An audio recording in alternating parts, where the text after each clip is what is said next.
Hi, it's KCCK's Culture Crawl. I'm Dennis Green, and my guest is Steve Shanley from the Cedar Rapids Municipal Band. Back to talk about this week's concerts, Wednesday and Sunday, as always. And what is on tap for this week, Steve? Well, busy week, Dennis, week 7 here with guest groups at both performances this week. So at the History Center on Wednesday, July 21st at 6:30, we have a brass quintet made up of UNI students to kick us off at 6:30.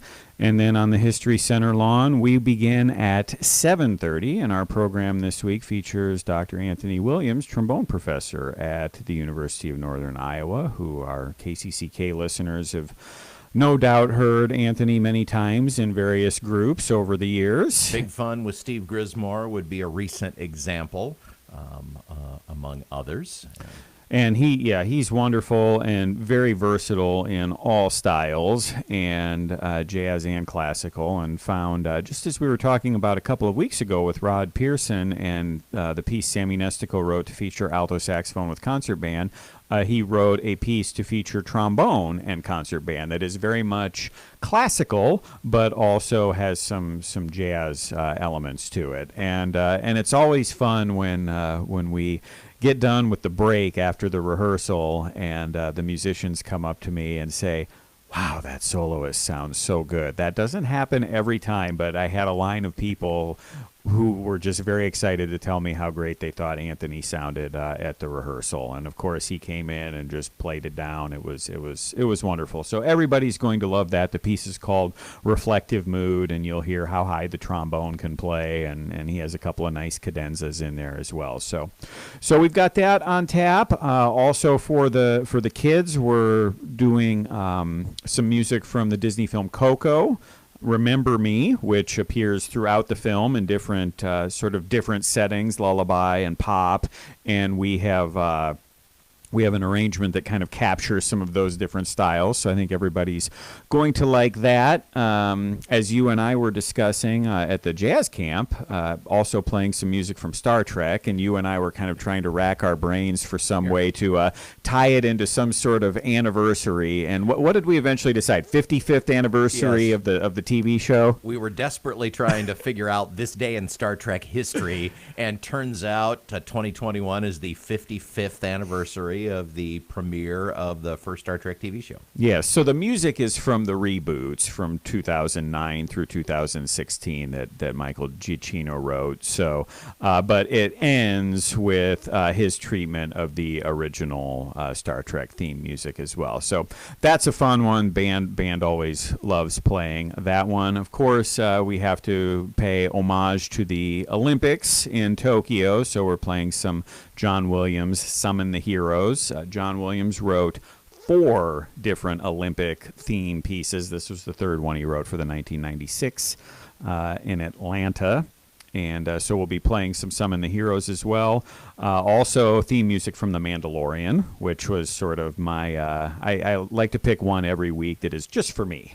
And that was the one for week 7, is I thought I want to play The Mandalorian theme music. So that's pretty cool. Not by John Williams, but obviously, still Star Wars with the John Williams shadow looming over Ludwig Göransson, who I felt just handled that perfectly. So some very cool music there as well.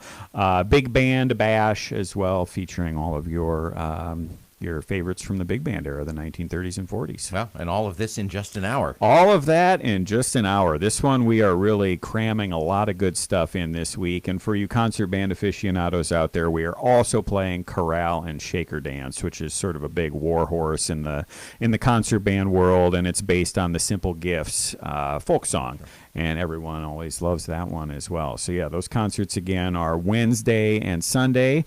7:30, we start at 7:30. History Center on Wednesday, Beaver Park on Sunday, and show up early, 6:30 for UNI student brass quintet on Wednesday, and then on Sunday we've got a high school clarinet group. I think they have just dubbed themselves the Clarinets is their official name, so they're playing at 6:30 before the Beaver Park on Sunday.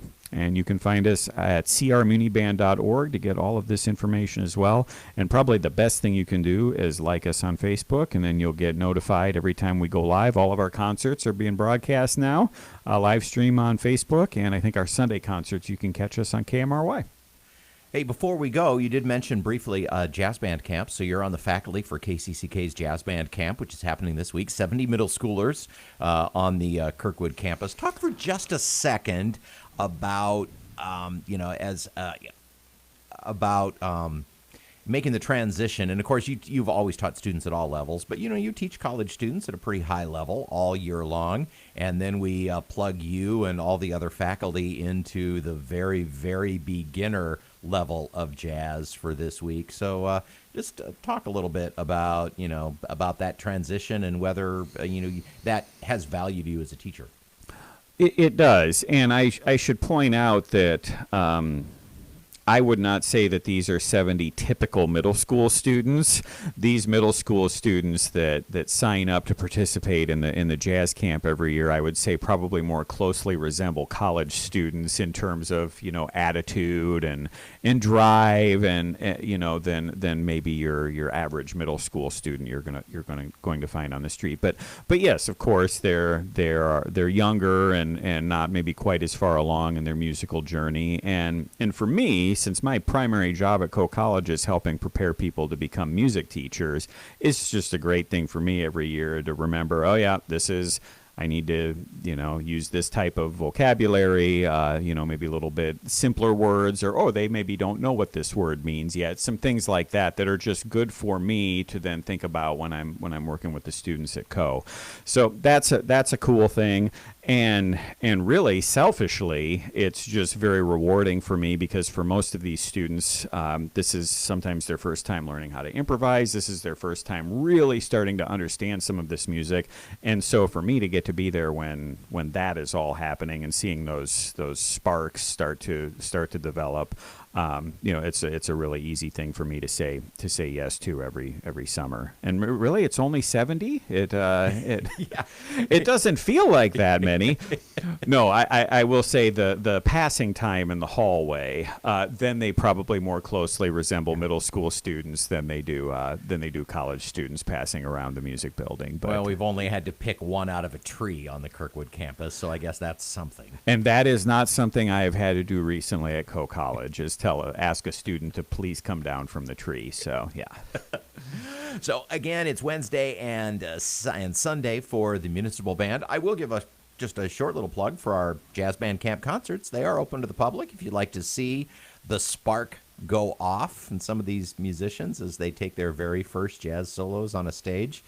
We've got a morning concert and an afternoon concert. You can visit KCCK's website to find out more about that. But again, follow the Muni Band on social media, and the website is crmuniband.org, or just search for Cedar Rapids Band on Google, and we should be the first hit.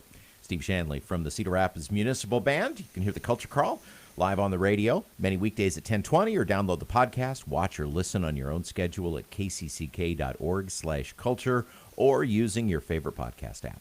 I'm Dennis Green, and I'll talk to you later.